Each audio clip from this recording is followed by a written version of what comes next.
lembrar os amigos de todo o Brasil que nesta quinta-feira teremos a estreia do Brasil no basquetebol feminino.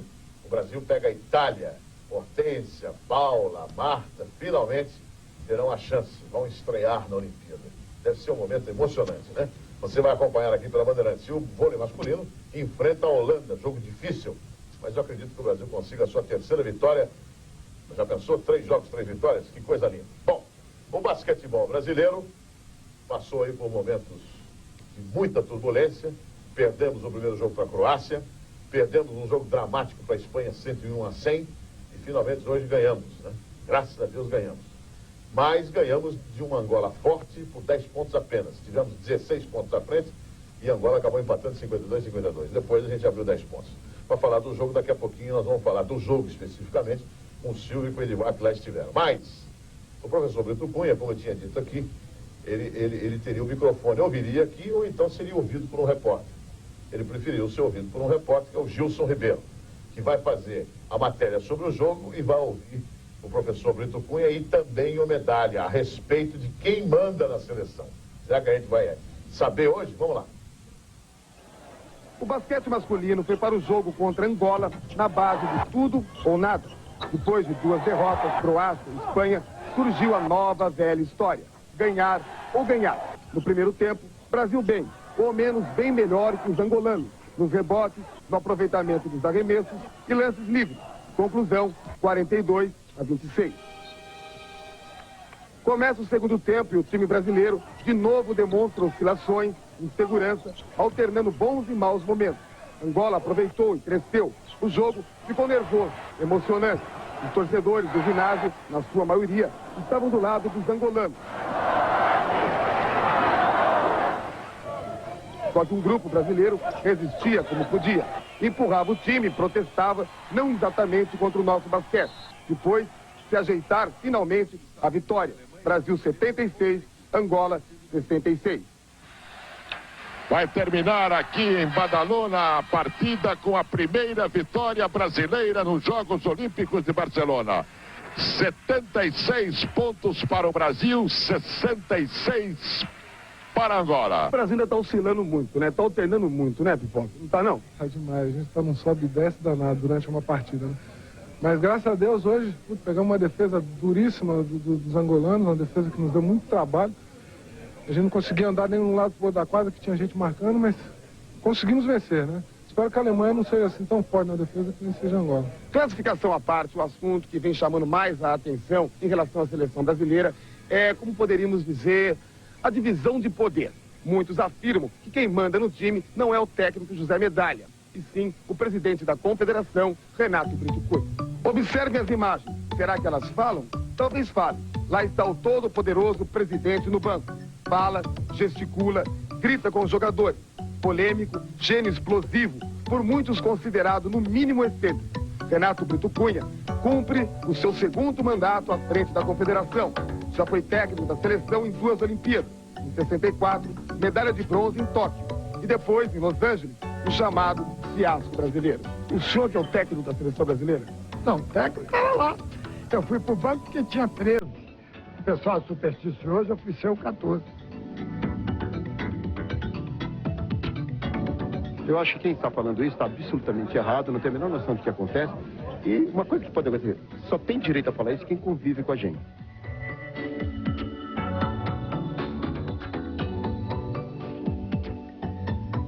Olha, eu tenho influência em tudo que a Confederação faz, que eu sou o maior executivo da empresa.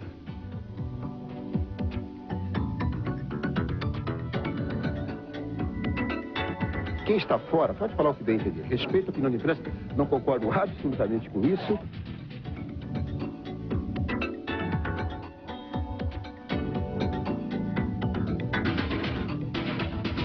Eu participo do planejamento geral. O técnico tem que me dizer o que é que vai fazer, porque tem que haver o acompanhamento e controle do que está sendo feito. Acabou esse negócio do onipotente.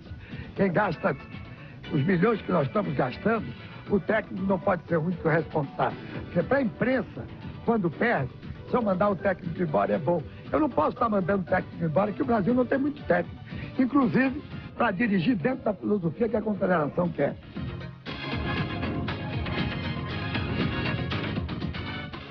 vai o recado. Nós precisamos de apoio, nós precisamos de incentivo. Nós precisamos de ajuda. O basquetebol é difícil nessa competição, todos sabem disso. O time de Angola quase ganhou da Alemanha, o time da Venezuela quase ganhou da Lituânia. É uma competição difícil. Nós vamos criar problemas agora onde não existem.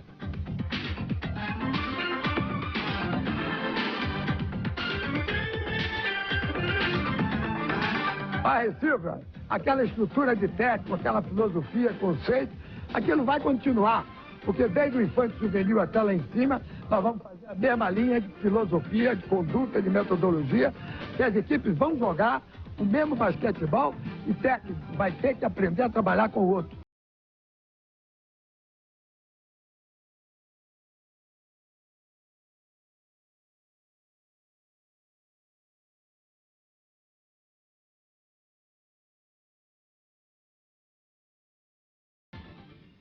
O Brito Cunha parece o Ghost, né?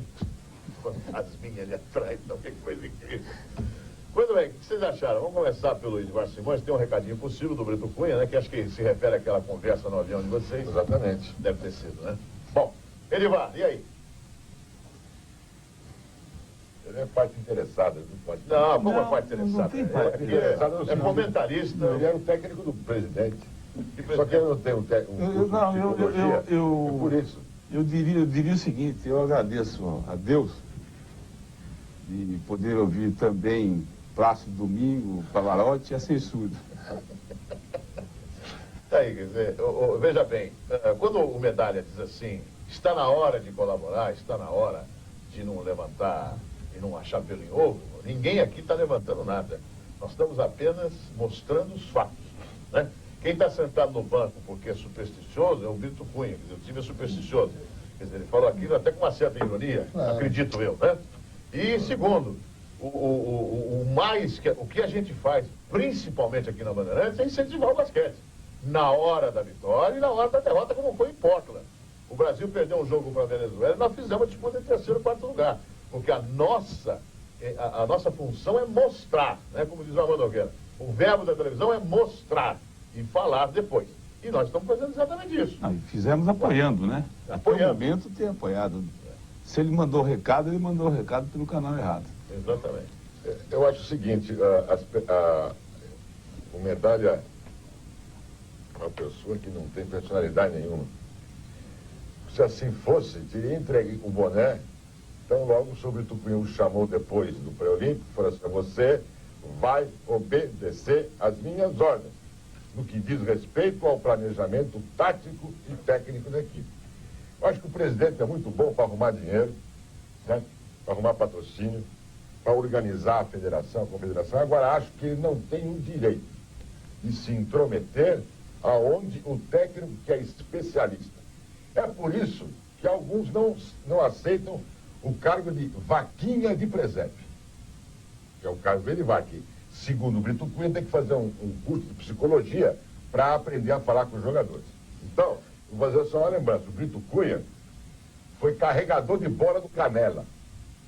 O Canela foi um técnico de basquetebol que deu grandes conquistas brasileiras. Então, fica aí o recado para quem quiser. Para o Brito Cunha, para o Medalha, para quem quiser. Agora, uma outra coisa, o Brito Cunha tem razão. O que é? A estrutura, que é negócio de estrutura, é o seguinte. Ele vai pegar os jogadores de uma certa idade, vai botar uma comissão técnica. E esta comissão técnica vai acompanhar a subida desses mesmos jogadores. O que eu acho absolutamente honesto, leal e até... Quer falar, professor? Quero. Eu queria só dizer o seguinte, o Brito, ele ouve terceiros, porque ele não convive no basquete, ele não acompanha campeonato, ele fica na sala dele com os homens dele de recado, tá? Então, já que é por recado, eu vou mandar recado aqui, alguém do Rio de Janeiro costuma mandar recado para ele, já manda por telefone hoje à noite mesmo. A equipe campeã em Indianápolis, que foi campeã, venceu os Estados Unidos, tinha no momento do título 6 jogadores da minha equipe e mais Marcel, que tinha trabalhado 3 anos comigo e foi para a Itália, e o Israel, que trabalhou 5 comigo e foi para a Itália, e tinha mais o Gerson, que em seguida saiu e foi para a Espanha. Então eu trabalhei com 8 jogadores da equipe campeã pan-americana, trabalharam com o Edivar 300 dias por ano, 6 anos, quase 7 anos. Na seleção, esse argumento é porque eu sigo a linha do Canela. Então, O meu assistente me assiste. Eu entendo que o assistente do Luciano assiste o Luciano. A produção assiste o Luciano. Mas a produção não manda no Luciano. Tá certo? agora sabe de quem é a culpa de tudo isso? Do Brito Cunha? É do Amaury Passos. A culpa é do Amaury Passos, porque o Brito Cunha estava lá, jogado às traças, e o seu Amaury Passos resolveu trazer o Brito Cunha para auxiliá-lo. É mentira ou é verdade, professor Edivar? Não, eu estou achando gozado, porque Ele estava Quero saber, é verdade ou mentira? É verdade, ele estava afastado só 16 anos do basquete. Aí o Amaury Passos resolveu inventar o Brito Cunha para ser assistente dele. E no fim, o que aconteceu? E hoje, ele pode ter ido no banco como 14º, mas para mim ele atuou, porque ele fez uma marcação hoje, o Brasil, uma vez só, uma única vez, que é uma marcação que ele treinou 3 meses em 1964, do qual eu participei. E no primeiro jogo nós jogamos tudo pro alto e cancelamos e nós perdemos do Peru de 50-49. Com essa marcação? Com essa marcação ele fez uma vez hoje. Então teve o dedo dele assim, porque eu tenho o tape, se ele falar que não, eu mostro no tape a hora que tem essa marcação, que o Brasil nunca marcou desse jeito. O Brasil em 64 marcou. E quando você fala assim, nós jogamos para cima, quem eram os jogadores dessa época? Jogaram para cima essa marcação? Os campeões mundiais que argumentaram para voltar a estaca zero e começar tudo de novo. Mas não é por aí não. Eu acho que o Medalha, nesse aspecto que ele falou de apoio, eu concordo plenamente com ele. Todos nós estamos apoiando, nós queremos que o Brasil... Eu somente quero que o Brasil ganhe. Sabe por quê? Eu também. Eu sou do tempo, desculpa, é brincadeira do meio do basquete, que a gente briga um com o outro. Eu digo assim, eu sou do tempo que o voleibol fazia preliminar, agora eu sou do tempo que o voleibol é jogo principal. Não tem nada com isso. Mas é tão importante. Não, a gente brinca, isso aí por causa de compromisso, o apoio ao vôlei, ao basquete. Então, eu sou de outro tempo. O problema é deles, né, viu? Quer dizer que hoje o vôlei está fazendo o jogo principal. Principal. Não, ao contrário. A sorte do basquete que tem aí, tá com uma equipe, o Dream Team, porque senão o basquete estava lá embaixo ainda. Tá subindo. Olha a humildade, professor Paulo, hoje falando do voleibol. Tá? O preliminar que está fazendo hoje, até onde eu sei, é o futebol. Na Olimpíada, preliminar é o futebol. E que não quer te doping. Mas hoje o jogo da Espanha estava Não quer te doping lotado. no futebol. O jogo da Espanha estava lotado. Mas lógico, time da casa, se não tiver lotado o jogo da Espanha, vamos lotar o quê, senhor Edivar? Bom, mas realmente, agora botando a bola no chão, realmente, a intenção nossa é sempre de esclarecer. E outra coisa que eu quero dizer aqui, muita gente pensa que quando a gente faz esse tipo de matéria é porque a gente quer colocar alguma coisa ou melhorar alguma coisa, no caso do Edivar Simões, que é nosso companheiro há muito tempo. Não, pode ser o senhor Ari Vidal, pode ser qualquer outro treinador de basquete. Nós queremos é que o Brasil vença. Não importa com quem. O que nós queremos é que o Brasil, pela qualidade técnica que possui o jogador brasileiro, pela tradição do basquete brasileiro, que foi 2 vezes campeão do mundo, que nós queremos que o Brasil vença. Seja com o Ari Vidal, seja com o José Medalha, seja com o Edivar Simões, seja com o Flavinho Marques, com quem quer que seja. Deixa eu contar um detalhe de 1982, Luciano. Em 83, eu sabia que o Brito Cunha iria ser o supervisor do basquete brasileiro. Ele se reuniu comigo. Naquela oportunidade ele disse que ele tinha sido meu técnico, gostava muito de mim. Eu respeito o Brito, eu não misturo as coisas, tá? Então ele disse o seguinte, que ele ia ser o supervisor, se eu aceitaria. Mas ele não queria nem o Medalha nem o preparador físico, queria fora os dois. Primeiro que eu achei, eu falei, eu não vou continuar na seleção se aqueles que eu escolhi como auxiliares ficarão de fora. Eu não vou cometer, eu vou pensar. Aí depois eu conversei com ele, que condições você vai ser supervisor? Tá. Assim que depois de muito tempo eu falei, tudo bem, vai, eu aceito você ser meu supervisor, mas eu vou impor uma condição. Qual é a condição? A condição é que, em entrevista sobre a equipe, você não dá de forma alguma, só eu dou a entrevista, só eu digo o que aconteceu no jogo, e não tem eu ganhei, ele perdeu. E o que você tiver que falar, você tem liberdade. As portas fechadas. E aí? Não, então também não quero. Então tá bom. Tá aí, portanto, tá aí colocado, e olha, nunca, acho que na história do basquetebol, se falou com tanta clareza. Edivar falou, deu nome aos bois e colocou o problema. O problema está colocado. E vamos torcer muito para que o Brasil ganhe da Alemanha. O Brasil precisa ganhar da Alemanha para se classificar. E tem outro detalhe também. Se o Brasil passar pela Alemanha e no cruzamento de chave é capaz de chegar e ganhar medalha ainda, porque time para isso tem, hein? Vamos deixar bem claro isso. Eu vi a Lituânia jogar hoje e fiquei decepcionado. Achei que o Brasil Tem o Márcio Nunes, que está no Márcio Nunes muito bem, mas o Sabonis está mal demais e a equipe brasileira tem condições de vencer a Lituânia de novo. O melhor é ter que entender que isso aqui é um canal do esporte. Então, nós torcemos para que todos os esportes, todos, os pedistância, a bolinha de gude, todos, vençam. É melhor para nós, meu Deus do céu. Quer ver um detalhe? É melhor para nós. Quem é o técnico do time norte-americano? Mas a pressão é todinha da imprensa. Quem é o técnico do time norte-americano? É o Chuck Taylor. Seria o seu? Não, o meu é o Pat Riley. Então isso não quer dizer nada. E o basquete americano está aí, tranquilo, beleza. Mas para mim o melhor técnico da NBA é o Pat Riley e eu o Chuck Taylor, o técnico também. Foi daí. Claro. Muda a cor da camisa, muda o país, não muda nada. Vamos aproveitar, já que falamos na equipe americana, para trazer exatamente mais um show dos americanos que hoje realmente passaram pela Alemanha de passagem, como dizia o nosso querido e saudoso Jorge Cury.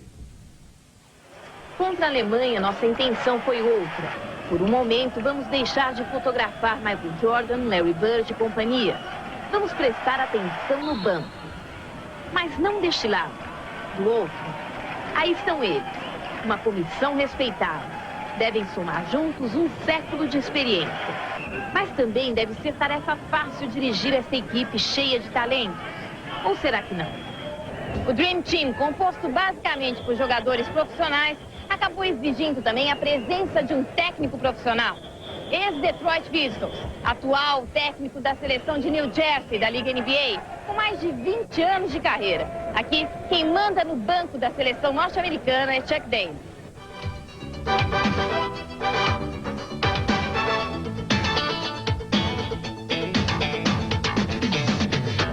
Dirigir os Estados Unidos. Eu tenho que dar algumas instruções, mas basicamente a equipe é formada por talentos. Meu trabalho é de orientação, mas acima de tudo eles são profissionais. Os maiores interessados em realizar um bom trabalho para justificar o título de estrelas. NBA e FIBA. A NBA sem dúvida conserva maior número de talentos. O basquete é o mesmo. Mas a diferença é quando nossos jogadores pegam a bola. Eles não têm que pensar para agir. As suas reações são imediatas. Eles enxergam a quadra como um todo. Brasil e Estados Unidos. Acho que o Brasil ganhou a vaga em Portland jogando mal. Não tiveram, portanto, oportunidade de jogar com os Estados Unidos. Muito bem, está aí, portanto, o Chuck Daly, eu se entendi bem, porque eu acabei me distraindo aqui, ele disse que nós conseguimos a vaga jogando mal, né? Em Portland. Que peito você queria ter, hein? Que realmente a gente pode não ter jogado lá, essas coisas. Também não jogamos tão mal assim também, não. O Chuck Daly talvez que viu outro jogo. Teve muitos jogos que ele também chegou e já não estava enxergando mais nada. É gozado do Chuck Daly também, viu? Bom, nós estamos em cima desse bloco, eles de volta, porque senão nós estamos com 39 minutos. Acho que é o maior bloco, é a medalha de ouro dos blocos. Esse que nós acabamos de fechar, mas com depoimentos importantíssimos, tá? Por isso que a gente deixou correr som. Maior que o bafo da onça. Maior que o bafo da onça.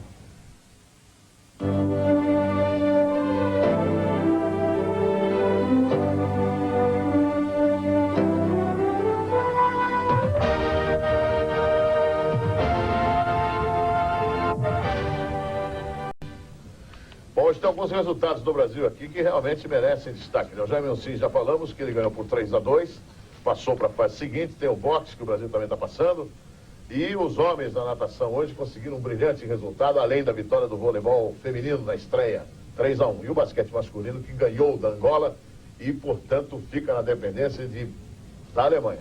Quero deixar bem claro que a Alemanha não pode ganhar o jogo da Croácia.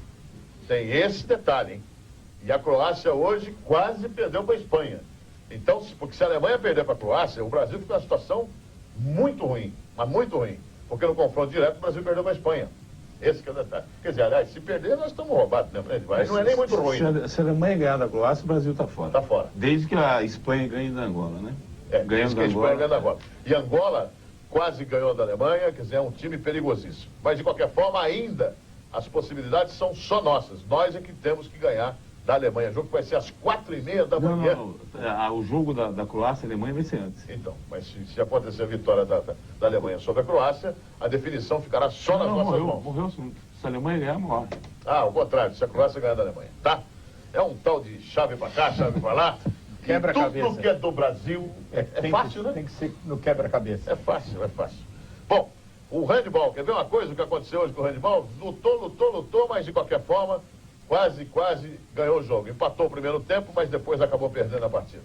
Temos aí alguns lances do handball? Temos. Né? Boa infiltração, espetacular. Aguiar, número 7. Quarto gol do Brasil. Estamos em 5 para a Hungria, 4 para o Brasil. Bandeirantes. Tá aí, portanto, o primeiro tempo terminou 10-10. E depois a gente perdeu por 27-21. Mas fica o registro que o handball do Brasil vai fazendo uma boa participação, né? Tá subindo, né? Tá subindo. Até porque todos esses países do leste jogam isso muito bem há muito tempo. Há muito tempo, é lógico. Principalmente a Hungria. Tinha uma dúvida só, você não tinha, como eu tenho dúvida, talvez tantos brasileiros. Quando o sujeito pula daquela linha, ele pode colocar um pé no chão para jogar a bola ou não? Depois que soltar a bola. Depois soltar a bola. Ele Só pode cair lá dentro. Pode cair lá dentro. Eu vejo, a impressão que eu tenho é que às vezes ele dá uma pisada e Solta a bola. solta a bola. Solta a bola antes. Tá fração de segundo, tá Isso bom. é como o saque do tênis. É. Pode pisar dentro da quadra depois que bateu na bola. Como a invasão no voleibol. Você pode até cair desde que a bola já tenha tocado no chão e assim por diante. Bom, natação do Brasil. A Maria do Carmo foi ver a atuação hoje da equipe brasileira no revezamento 4x100. Vamos lá? Depois da suada conquista da medalha de prata nos 100 metros livres, a natação brasileira voltou à piscina atrás de mais um bom resultado. No 4x100, a equipe formada por José Carlos Júnior, Gustavo Borges, Emanuel Nascimento e Cristiano Michelena conseguiu na sua série eliminatória o quinto tempo com 3 minutos, 20 segundos e 50 centésimos e, portanto, a classificação para as finais. O objetivo não era exatamente buscar uma medalha de ouro, prata ou bronze, mas mesmo assim não custava nada buscar uma surpresa. A baliza do Brasil era 2. O nosso primeiro nadador foi o Zé Carlos, que não foi bem e chegou em 8º. Gustavo foi o segundo, um verdadeiro peixe. Emanuel manteve o ritmo e chegamos a virar em 4º. Últimos 100 metros, Michelena perdeu velocidade. E a equipe brasileira acabou ficando só com um bom resultado. Só a gente entrar na final, que há 20 anos a gente não entrava na final do 4x100 nado livre, já foi uma conquista ótima. E agora de tarde a gente entrou como 5º colocado, mas acabou ficando em 6º, mas o pessoal foi muito bem. A imprensa agora está dando uma força grande para a natação, que é bem importante, que é um esporte amador sem muito incentivo. E acho que com essas Olimpíadas, desde o Pan-Americano do ano passado, a natação já vem crescendo em termos de desenvolvimento e, sei lá, está mostrando mais, saindo mais imagens da natação. E acho que é muito importante para toda a natação brasileira e vamos continuar indo para frente. A conquista da medalha de prata vai ser um sonho eterno, né? Lógico, espero, se depender de mim, eu vou voltar em Atlanta com força total e não só eu, muitos outros brasileiros vão estar preparados para Atlanta e vamos botar para frente o Brasil. Realmente, você estava falando aqui com a Amanda, é um esporte amador e você vê que a preocupação do Gustavo Borges em aproveitar o momento, você vê o que é o marketing, né? Ele sabia e ele está aproveitando o momento para poder falar da natação, agradecendo a imprensa toda que está incentivando. Interessante que o Gustavo Borges, há 2 anos atrás, eu estava fazendo uma entrevista com o Ricardo Prado em Miami. O Ricardo Prado ele dá cursos ali perto de Fort Lauderdale. E aí o Ricardo Prado falou assim para mim: Luciano, tem um homem de 2,3 metros que vai ser campeão pan-americano e na Olimpíada, se bobear, ganhar medalha de ouro. Ele só errou porque ganhou prata. Porque acertou, foi campeão pan-americano, que era o Gustavo Borges. E foi segundo agora. Impressionante. Ele falou assim, e ele vai ser melhor que o Matt Biondi. E está provando.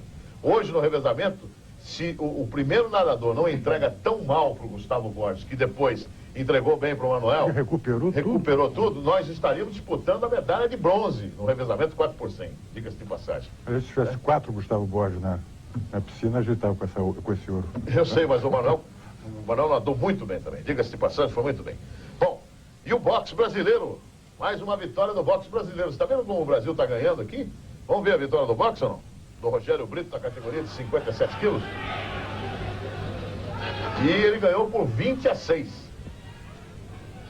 Foi bem demais. Ele está lutando aí contra Steven Kevin, da Papua Nova Guiné.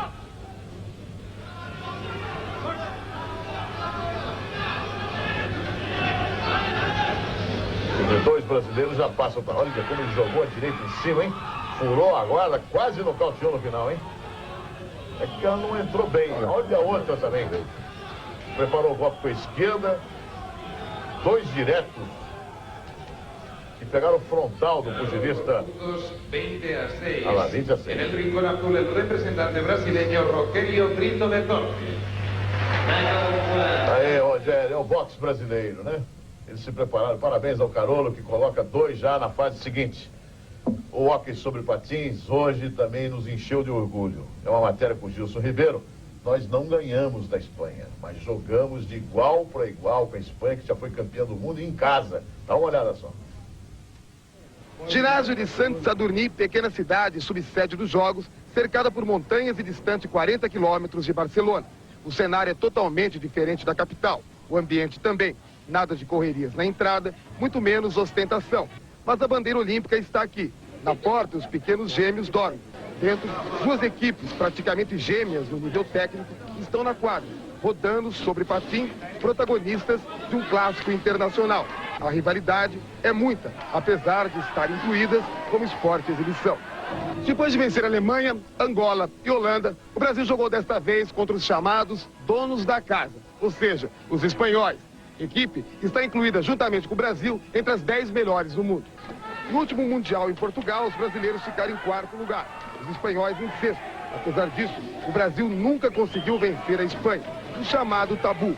Começa a partida e o domínio, mais uma vez, é dele. No placar, 1-0 Espanha. Na quadra, 2-0 Espanha. O Brasil desconta no final, mas era tarde. Não se assustem, a classificação já estava garantida. Quais as grandes dificuldades que você acha que o Brasil vai pegar agora na próxima fase? As dificuldades são sempre as mesmas. As grandes equipes é Portugal, Argentina e Espanha, mas a nossa equipe está bastante unida, bastante aguerrida. E nós pensamos que nós temos valores, já demonstramos, muitos de nós jogamos aqui na Europa entre eles. E não tememos a nada, nós vamos lá lutar pela medalha e, se Deus quiser, vamos conseguir alguma coisa com a nossa união. Desde a chegada no aeroporto, naquele aeroporto lá nosso, em Cumbica, eu tenho falado que o Brasil vem para tentar uma medalha, não importa qual medalha. Provamos, mostramos nessa fase de classificação que realmente a gente tem condições. Agora é tudo uma questão de sorte, de um pouco de resultados, que agora vamos enfrentar realmente as potências na segunda fase, e aí seja o que Deus quiser realmente. Ei, Sertãozinho, eu imagino que a cidade está acordadíssima, né? Porque Sertãozinho já adora Bandeirantes, e a Bandeirantes adora Sertãozinho há muito tempo. E o Mundial, o Brasil vai ser 7º Mundial de Hóquei em 95, hein? Que beleza, hein? Olha aí. Parabéns ao Hóquei. 2-1, eu quero só dizer o seguinte, que já está classificado, apenas acrescentando o que o Gilson informou, e o turno seguinte, ele é completo. Classificam as 3 equipes de um grupo, 3 do outro, e uma joga contra todas, tá? Então o Brasil terá mais 5 jogos, e o primeiro e o segundo disputam medalha de ouro e prata, terceiro e quarto medalha de bronze. Lembrando que é um esporte exibição. Há medalha, mas não conta no quadro de medalhas. Mas a medalha é entregue. E estão dizendo que a medalha de ouro é de ouro maciço. Formação de Edivar Simões e do nosso querido, quem que disse? Foi o Ademar Ferreira da Silva. Foi o medalha, não, que falou isso. Não, foi o Ademar Ferreira da Silva. De lata. Outra vitória brasileira no vôlei feminino. Começamos bem contra as holandesas. Tem uma levantadora da Holanda que tem um rosto, que eu vou dizer uma coisa para vocês. Se ela jogasse com uma beleza que ela tem, quer dizer, a mesma quantidade de beleza, ela seria realmente a Zaitsev do esporte. Vamos ver, olha que beleza. O Brasil começou sentindo o peso da estreia, mas depois deslanchou. A Holanda tentou uma reação em erros seguidos do time brasileiro. No final, retomamos o equilíbrio e vitória brasileira. Brasil! Fechamos no primeiro set, 15-9. No segundo set, tudo funcionou. O bom saque quebrou o passe do adversário e o contra-ataque funcionou no momento certo. Nem os Vikings evitaram a invasão das atacantes brasileiras, que furaram o bloqueio holandês. Na resposta, as holandesas se deram mal. Diretaço no bloqueio, Brasil! 2-0 sobre a Holanda, 15-3. Começa o terceiro set, sempre perigoso para quem vence por 2-0. E a síndrome se confirmou. A Holanda resolveu dar trabalho e venceu. O set ganha a Holanda. 15-11, ganha o terceiro set. Era hora da galera ajudar. O bloqueio voltou a ficar gigante. Os contra-ataques foram fazendo pontos. E veja só no que deu. Vamos ver o bloqueio aqui na ponta. Isso termina com Ana Flávia para o Brasil. Ganha o Brasil 3-1 na estreia contra a Holanda. Eu acho que para uma estreia, para começo de Olimpíada, tanto tempo esperando essa apresentação, acho que foi muito bem. O próximo objetivo da seleção brasileira é derrotar um desses dois adversários, ou China ou Cuba. Conseguindo isso, a seleção brasileira deve ser a segunda colocada do seu grupo, pegando a terceira colocada da outra chave, o que sem dúvida deve dar uma facilidade à equipe brasileira de lutar por uma medalha, fato histórico para o voleibol feminino do Brasil. Nós temos que jogar com regulamentos. Nossa preocupação é nos classificarmos e passarmos para outra fase. Vamos tentar isso nessas duas próximas rodadas. E aí encontrar uma facilidade maior se classificando bem? Isso aí facilita porque você pode fazer, ao invés de 6 jogos, faríamos 5 jogos, descansaríamos, não teríamos um jogo de vida ou morte, que seria as quartas de finais. Ele está falando exatamente que ele quer ser primeiro da chave, viu? Você percebeu, professor Paulo Russo? Não, ele... É que nós pegamos o bonde andando na edição, mas ele estava dizendo exatamente, tem que explicar, né? Porque senão ninguém vai entender. Ele quer o primeiro lugar da chave, porque o primeiro lugar da chave já passa direto o time para a semifinal. E ele falou, eu gostaria de evitar um desgaste do time nas quartas de final. Vou te contar, o Watson, ele viu o jogo depois ou não? Não, eu acho que o Watson tem uma capacidade realmente de transmitir essas meninas, elas estão muito confiantes, mesmo porque a comissão técnica trabalhou muito bem. Eu repito mais uma vez, Luciano, nunca vi uma equipe tão forte fisicamente, com tanta moral assim, com tanta capacidade de jogo e reação explosiva, velocidade, coisa que faltava pra gente, né? E essa parte mental, essa parte psicológica, eu acho que é importante o técnico sempre acreditar e achar que pode ganhar, porque realmente tem, inclusive Freud explicava, né, que tem gente que tem medo de vitória. Quem tem medo de vitória? Freud tem um livrinho que explica que tem certas pessoas que certos técnicos têm medo de transmitir aos jogadores o medo da vitória. Ele não tem medo de vencer. Né? Não foi a equipe brasileira que melhor se preparou do vôlei feminino? Não, essa equipe daí, o Nunes conversava antes da transmissão e ele lembrava. Em tempo. É o primeiro time, quer dizer, um elenco de 12 jogadores que está junto desde o juvenil. Foi 2 vezes campeão do mundo juvenil. Esse time já foi campeão do mundo 2 vezes. Pois é, mas independente, eu vi há 3 meses atrás, elas concentradas em Brasília, ali fechadas no hotel e treinando todo dia. Isso é uma constante no time brasileiro, que é um time permanente, né? Quer dizer, agora o importante, que aquilo que o Brito Cunha disse, que o Silvio Luiz disse que estava certo, é que esse time nasceu junto, esse time cresceu junto, esse time amadureceu junto. Ora, elas são 2 vezes campeãs do mundo, não importa que foram juvenis, mas ganharam 2 títulos mundiais. E podem perfeitamente ganhar de Cuba, como podem perfeitamente ganhar da China. Eu estava brincando com o negócio do Watson, porque depois nós vimos o jogo China e Cuba 3-1 para Cuba, foi um jogão.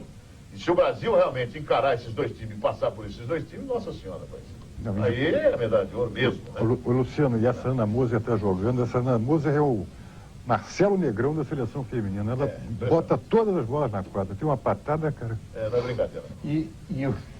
Tem uma patada, cara. Será que ela considera isso um elogio?